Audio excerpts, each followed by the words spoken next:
প্রিয় ছাত্রছাত্রীরা, আজ আমি আবার তোমাদের সামনে উপস্থিত হয়েছি কিছু বিষয় সম্পর্কে আলোচনা করার জন্য। তার পূর্বে বলে নিই, আশা করি সকলে ভালো রয়েছ, বাড়িতে রয়েছ। তো আজ আমরা ক্লাস 6 সেকেন্ড টার্মের একটা নতুন অধ্যায় জল, স্থল, বাতাস সম্পর্কে অধ্যয়ন করব বা জানব। আমাদের যে গোটা পৃথিবী ওয়ার্ল্ড যে দেখতে পাই, এই পৃথিবী তিনটা ভাগ। একটা ভাগ দেখতে পাই স্থলভাগ, একটা জলভাগ, আর একটা গোটা বায়ুমণ্ডল। তাদের সমন্বয়ে গঠিত হয়েছে গোটা পৃথিবী। তিনটা পার্টে ভাগ করা হয়েছে, অর্থাৎ কঠিন, তরল আর গ্যাসীয়, এই তিনটা উপাদান নিয়ে আমাদের পৃথিবী গঠিত। তো আমরা এখন জেনে নেব স্থলভাগ আর জলভাগ আর বায়ুমণ্ডল কিভাবে সৃষ্টি হয়েছে। আমরা প্রথম যেটা পাচ্ছি জলভাগ। এই জলভাগ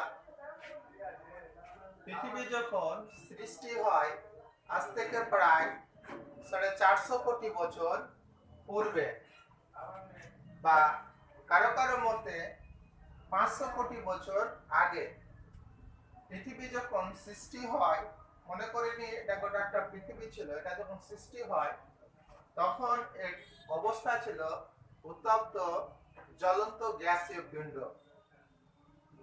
গোটা পৃথিবী উত্তপ্ত ছিল, প্রচন্ড তাপমাত্রা ছিল, একটা জ্বলন্ত গ্যাসীয় পিণ্ড ছিল পৃথিবী যখন আজ থেকে 460 কোটি বছর পূর্বে সৃষ্টি হয় সে সময়।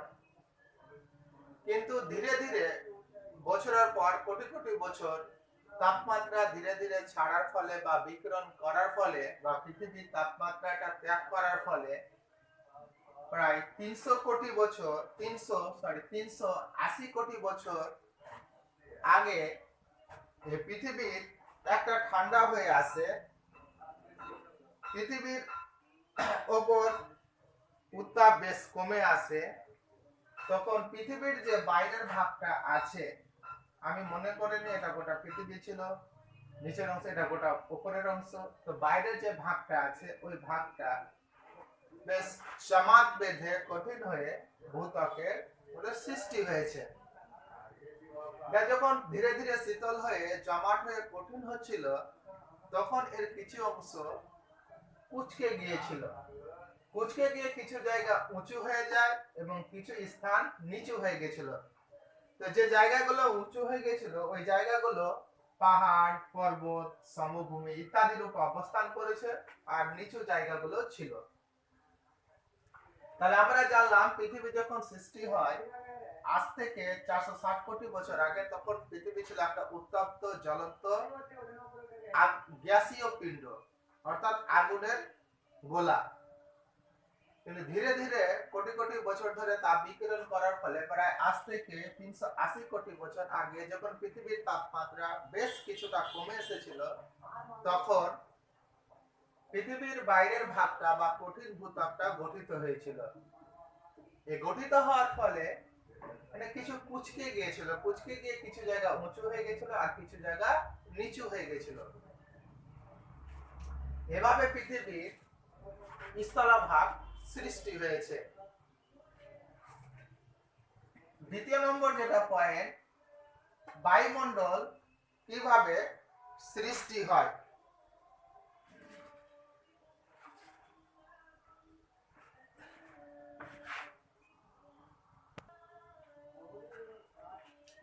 তার আগে আমরা জেনে নেব স্থলভাগ যে সৃষ্টি হয়েছে। তো স্থলভাগ গুলো পৃথিবীতে 7টা মহাদেশের সমন্বয়ে গঠিত, অর্থাৎ স্থলভাগটাকে 7টা মহাদেশে ভাগ করা হয়েছে।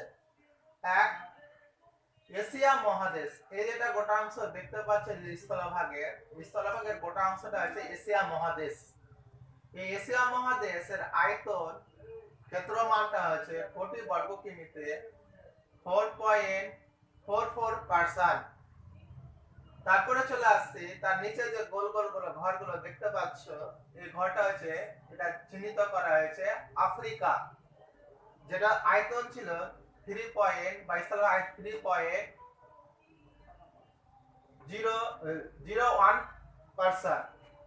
তারপরে একটা প্লাস চিহ্ন দেখতে পাচ্ছ, ওটা হচ্ছে উত্তর আমেরিকা। উত্তর আমেরিকা আছে 2.43% কোটি বর্গ কিলোমিটার ক্ষেত্রফল। তারপরে এই যেটা অংশ ফোটা ফোটা লম্বা লম্বা দাগ দেখতে পাওয়া যায়, সেটা হচ্ছে দক্ষিণ আমেরিকা। এর আয়তন হচ্ছে 1.78%। তারপরে নীল রঙের দেখা যাচ্ছে অংশটা হচ্ছে আন্টার্কটিকা, এটা স্থলভাগের 1.32% কোটি বর্গ কিমি।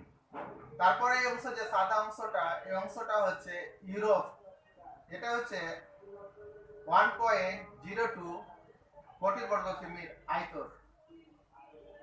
তারপরে দেখতে পাওয়া যাচ্ছে এটা ছোট ফোটা ফোটা দাগ, এটা হচ্ছে ওসানিয়া 0.78%।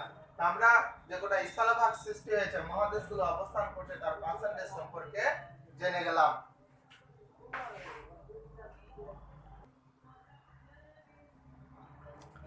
তারপরে দ্বিতীয় যে ভাগ, সেটা আমরা বায়ুমণ্ডল কিভাবে সৃষ্টি হয় এই সম্পর্কে জানব। তো বায়ুমণ্ডল, পৃথিবী যখন ধীরে ধীরে তাপ বিকিরণ করে স্থলভাগ সৃষ্টি করলো, তারপরে আরো যখন ধীরে ধীরে তাপ বিকিরণ করে, তখন পৃথিবীর পৃষ্ঠের উপরে কিছু গ্যাস আর জলীয় বাষ্প, গ্যাস আমরা যেমন জানি oxygen, carbon die oxide, nitrogen, argon, hydrogen ইত্যাদি গ্যাসগুলো, আর কিছু জলীয় বাষ্প আকাশে ভাসমান অবস্থায় ভাসতে থাকে। এগুলোই থেকে পৃথিবীর যেটা আছে, এটা বায়ুমণ্ডলটা সৃষ্টি হয়েছে। তাহলে বায়ুমণ্ডল সৃষ্টি সম্পর্কে জানতে পারলাম, পৃথিবী যখন ধীরে ধীরে তাপ বিকিরণ করে আরো ঠান্ডা হয়ে গেছিল, তখন কিছু গ্যাস আর জলীয় বাষ্প পৃথিবীর আকর্ষণে, পৃথিবীর ওপর, পৃথিবীর যে আকর্ষণ রয়েছে একটা মাধ্যাকর্ষণ শক্তি, তার উপর ভাসমান অবস্থায় বলয়াকারে অবস্থান করছে। এভাবে বায়ুমণ্ডলের সৃষ্টি হয়েছে। এবার আসছি দ্বিতীয় নম্বর, হচ্ছে জলভাগ কিভাবে সৃষ্টি হয়। পৃথিবী যখন কোটি কোটি বছর ধরে বাইরেটা বেশ ঠান্ডা হয়ে গেছিল, এই অংশটা যখন আরো ঠান্ডা হয়ে গেল, কোটি কোটি বছর ধরে ধীরে ধীরে তাপ বিকিরণ করতে করতে বাইরেটা বেশ যখন শীতল বা ঠান্ডা হয়ে গেছিল, তখন পৃথিবীর উপরে ভাসমান যে জলরাশিগুলো ছিল, রাশিগুলো বা জলীয় বাষ্পগুলো যে ছিল, ওই জলীয় বাষ্পগুলো শীতল হয়ে মেঘের সৃষ্টি হয়েছিল। আবার মেঘ থেকে কি হয়েছে, বৃষ্টি রূপে, অজস্র বৃষ্টি রূপে হাজার হাজার বছর ধরে বৃষ্টি রূপে পৃথিবীর বুকে নেমে এসেছিল। হাজার হাজার বছর ধরে ওই জলীয় বাষ্প যখন জল রূপে বা রাশি রূপে পৃথিবী পৃষ্ঠে নেমে আসে, তখন নিচু যে জায়গাগুলো ছিল, পৃথিবীর যখন স্থলভাগ সৃষ্টি হয়েছিল, তখন কিছু উঁচু জায়গা নিচু জায়গাগুলো ছিল, ওই নিচু জায়গাগুলো জলে পরিপূর্ণ হয়ে গেছিল। এভাবেই জলভাগের সৃষ্টি হয়েছে। তো পৃথিবীতে জলভাগ সৃষ্টি হয়েছে, জলভাগটা 5টা মহাসাগর নিয়ে গঠিত। তো মহাসাগরগুলি হলো একটা প্রশান্ত মহাসাগর, আটলান্টিক মহাসাগর, ভারত মহাসাগর, কুমেরু মহাসাগর আর সুমেরু মহাসাগর। তো মহাসাগরগুলো দেখতে পেলাম, এরও আয়তন আছে কোটি বর্গতে, এর আয়তন হচ্ছে হয়তো কোটি বর্গ, একক কোটি বর্গ কিলোমিটার। প্রশান্ত মহাসাগর 15.56, তারপর আটলান্টিক মহাসাগর হচ্ছে 7.68, ভারত মহাসাগর 6.86%, আর কুমেরু মহাসাগর হচ্ছে 2.03%, আর সুমেরু মহাসাগর হচ্ছে 1.41 কোটি বর্গ কিমি। এই যে 5টা জলভাগ যে ছিল, 5টা যে মহাসাগর, তার মধ্যে সব থেকে বড় মহাসাগরটার নাম হলো প্রশান্ত মহাসাগর, তারপরে তোমার ভারত মহাসাগর, আটলান্টিক মহাসাগর আছে এভাবে, আর সবথেকে ছোট মহাসাগরটা আছে সুমেরু মহাসাগর। তাহলে আটলান্টিক মহাসাগর হলো সবথেকে বড়, ছোটটা হচ্ছে তোমার তাহলে কি সুমেরু মহাসাগর। আমরা যে বায়ুমণ্ডলটা দেখতে পেয়েছি, তো বায়ুমণ্ডলটা বিভিন্ন গ্যাস, তো নাইট্রোজেন, অক্সিজেন আর কার্বন ডাইঅক্সাইড প্রধানত নিয়ে গঠিত। তো নাইট্রোজেন আর অক্সিজেনটা এই দুটো গ্যাসে প্রায় 99% রয়েছে।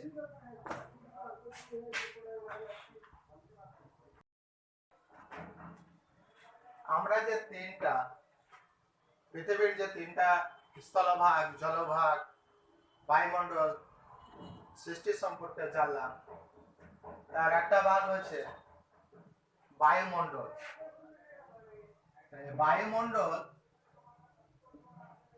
কাকে বলে এটা আমাদেরকে জানতে হবে, কি বায়ুমণ্ডল বলতে কি বুঝি বা বায়ুমণ্ডলের সংজ্ঞা কি।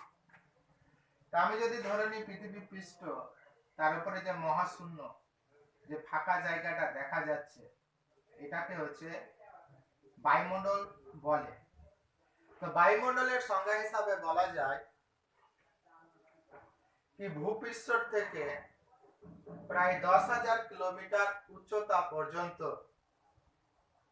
পৃথিবীর মাধ্যাকর্ষণ শক্তির টানে যে গ্যাসীয় আবরণ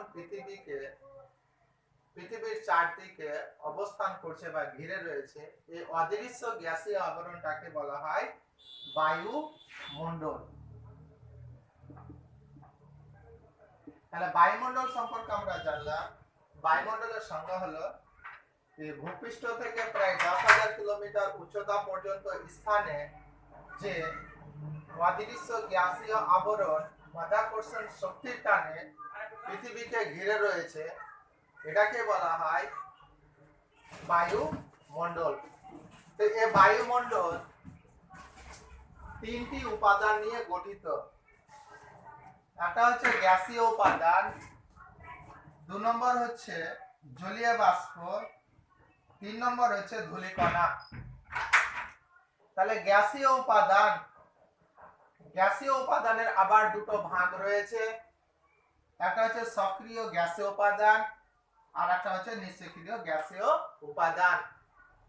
সক্রিয় গ্যাসীয় উপাদানের মধ্যে nitrogen, oxygen, carbon die oxide, ozone ইত্যাদি গ্যাস। নিষ্ক্রিয় গ্যাসের মধ্যে পড়ছে আর্গন, নিয়ন, হিলিয়াম, হাইড্রোজেন, জেনন, ক্রিপ্টন প্রভৃতি গ্যাস। অর্থাৎ এইসব nitrogen, oxygen, carbon die oxide গুলির আর ওজোন গ্যাসগুলির ভূমিকা বেশি গুরুত্ব, এজন্য এদেরকে বলা হয় সক্রিয় গ্যাসীয় উপাদান, আর এদের ভূমিকা কম, এজন্য এদেরকে বলা হয় আর্গন, নিয়ন, হিলিয়াম, হাইড্রোজেন, জেনন, এদেরকে বলা হয় নিষ্ক্রিয় উপাদান। তাহলে বায়ুমণ্ডলের নাইট্রোজেন গ্যাসের পরিমাণ আমরা জেনে নেব। বায়ুমণ্ডলের নাইট্রোজেনের পরিমাণ হচ্ছে শতকরা 78.08%। অক্সিজেন গ্যাস রয়েছে 20.94%, অর্থাৎ 20.94% oxygen gas. Carbon die oxide গ্যাসের পরিমাণ হলো 0.033%, অর্থাৎ 0.033% হলো কার্বন ডাই অক্সাইডের পরিমাণ।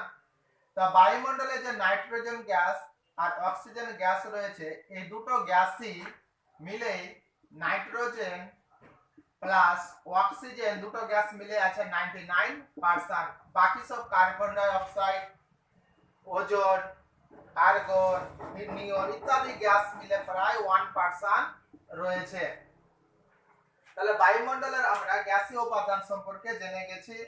এবার জলীয় বাষ্প, অর্থাৎ জলের গ্যাসীয় অবস্থাকে বলা হয় জলীয় বাষ্প।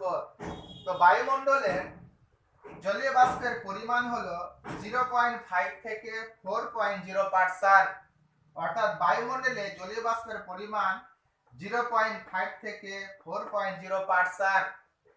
তো বায়ুমণ্ডলের যে জলীয় বাষ্প আছে, জলীয় বাষ্পের উপাদানগুলি 90% উপাদান, অর্থাৎ জলীয় বাষ্পের 90% উপাদান বায়ুমণ্ডলের ভূপৃষ্ঠ থেকে প্রায় 6 কিমির মধ্যেই অবস্থান করে। তাহলে বায়ুমণ্ডলের 3 নম্বর যেটা উপাদান আছে ধূলিকণা। অর্থাৎ ধূলিকণা কি, বায়ুমণ্ডলের যে উপাদানগুলো ছিল 3টি, তার মধ্যে একটা হচ্ছে ধূলিকণা উপাদান। তো সূক্ষ্ম ধুলোবালি, বায়ুমণ্ডলের যে ভূপৃষ্ঠপটে আছে সূক্ষ্ম ধুলোবালি, ছাই, ভস্ম, লবণ কণা, কার্বন কণা ইত্যাদি বায়ুমণ্ডলের ধূলিকণা রূপে অবস্থান করে। বিভিন্ন ধরনের কলকারখানা, বিভিন্ন ধরনের অগ্নুৎপাত, আগ্নেয়গিরির অগ্নুৎপাত, ছাই, ভস্ম থেকে বায়ুমণ্ডলের ধূলিকণাগুলির উৎস। তাহলে আমরা জেনে গেলাম বায়ুমণ্ডলের উপাদান 3টা। এক হচ্ছে গ্যাসীয় উপাদান, এটা দুটা ভাগ, সক্রিয় আর নিষ্ক্রিয় জলীয় বাষ্প 2 নম্বর। 3 নম্বর হচ্ছে ধূলিকণা। তাহলে এগুলো আমরা জেনে গেলাম।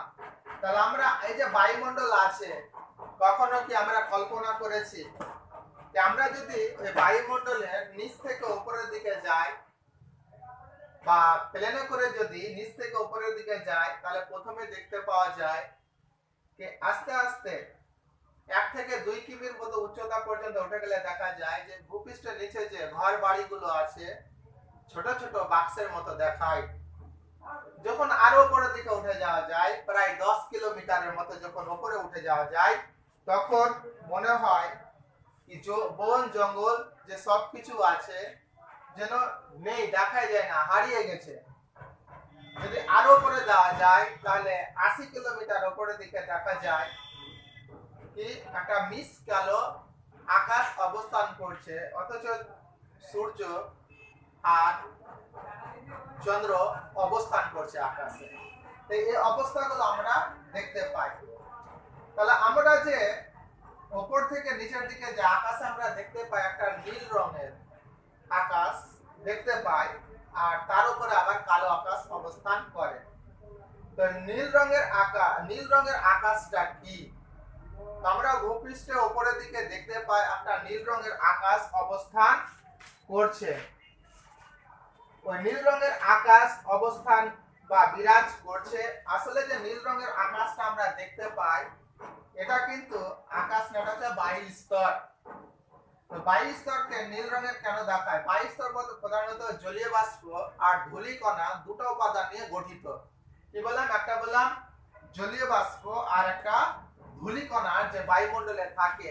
তো জলীয় বাষ্প আর ধূলিকণাগুলো যখন সূর্য থেকে আলোগুলো আসে, এটা ধরে নিলাম আমি কি সূর্য বানিয়ে দিলাম, সূর্য তাহলে আসে, তখন বায়ুমণ্ডল যখন ভেদ করে আসে, তখন জলীয় বাষ্প আর ধূলিকণাগুলোতে প্রতিফলিত হয়ে বা ভাঙন শুরু হয়ে যায় 7 রঙের, অর্থাৎ বেনি আসলে অর্থাৎ বেগুনি, নীল, আকাশী, সবুজ, কমলা, হলুদ ইত্যাদি যে রঙগুলো আছে ভেঙে যায়। ভাঙতে শুরু করার ফলে দেখা যায় নীল রং যেটা আছে, ওই নীল রঙের বিক্ষেপ বা বিচ্ছুরণটা বায়ুমণ্ডলে বেশি দেখা যায়। এজন্যই মনে হয় যে বায়ুমণ্ডল আকাশটা নীল রঙের হয়ে থাকে। আবার দিনের বেলা নীল রঙের হয়ে থাকে আকাশটা। তাহলে আমরা দেখতে পেলাম দিনের বেলা আকাশটা নীল রঙের হয়ে থাকে। কারণ হচ্ছে কি, সূর্য থেকে রশ্মিগুলো আসে, আলো যে আসে বায়ুস্তর ভেদ করে, তো জলীয় বাষ্প আর ধূলিকণাতে এগুলো প্রতিফলিত হয়ে কি করে 7 রঙে বা 7 রঙে ভাঙতে শুরু করে দেয়। তো নীল রংটা বেশি বিক্ষেপ হয়, এজন্য ওটা কি হয়, নীল রঙের আকাশ দেখা যায় দিনের বেলা। রাতের বেলা আবার দেখা যায় না কেন?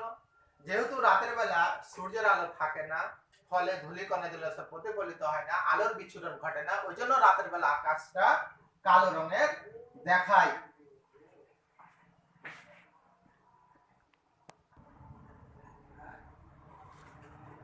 এই যে বায়ুমণ্ডল ছিল, এই বায়ুমণ্ডলটাকে আমরা নিচ থেকে উপরে উষ্ণতার তারতম্যের ভিত্তিতে 6টি ভাগে ভাগ করা যায়।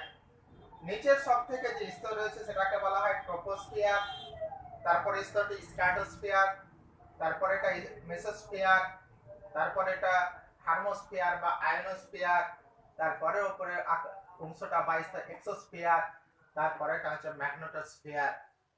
তো বায়ুমণ্ডলের সবচেয়ে নিচের স্তরটা হচ্ছে ট্রপোস্ফিয়ার।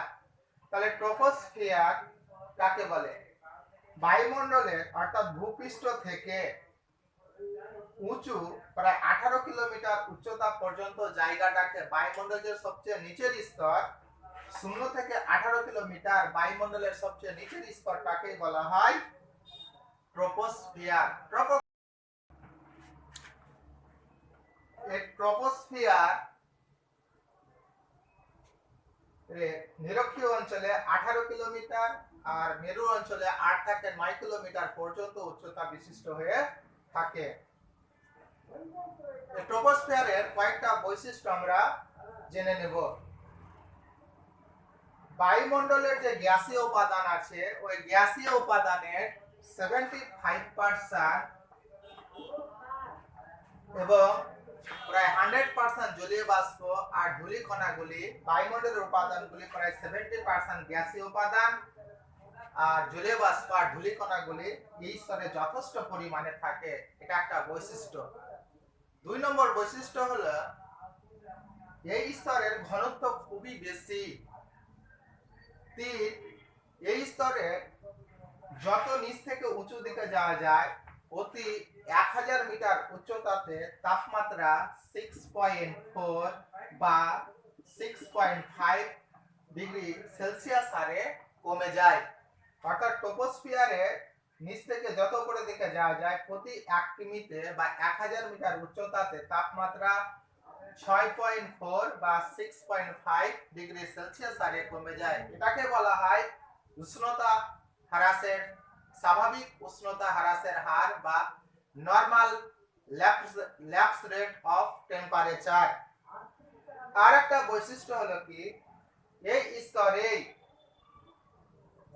বায়ুমণ্ডলের যাবতীয় গোলযোগ, ঝড়, বৃষ্টি, বজ্রঝড়, শিলাবৃষ্টি ইত্যাদি প্রাকৃতিক দুর্যোগগুলো বায়ুমণ্ডলের ট্রপোস্ফিয়ারে ঘুরে থাকে।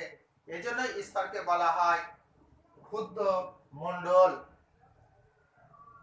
4, এই স্তরে প্রধানত দুটো গ্যাস, একটা হচ্ছে নাইট্রোজেন আর একটা অক্সিজেন, দুটো গ্যাস সহ অন্যান্য গ্যাসগুলো এখানে থাকে। তার নাইট্রোজেন অক্সিজেন গ্যাসের পরিমাণ এখানে অনেক পরিমাণে বা বেশি পরিমাণে থাকে বা পরিপূর্ণ থাকে।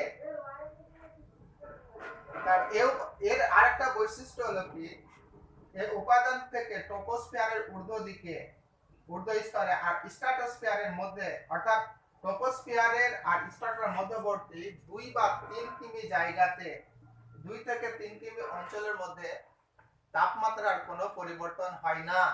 এটাকে বলা হয় ট্রপোপজ। ট্রপো মানে পরিবর্তন, পজ মানে থেমে যাওয়া।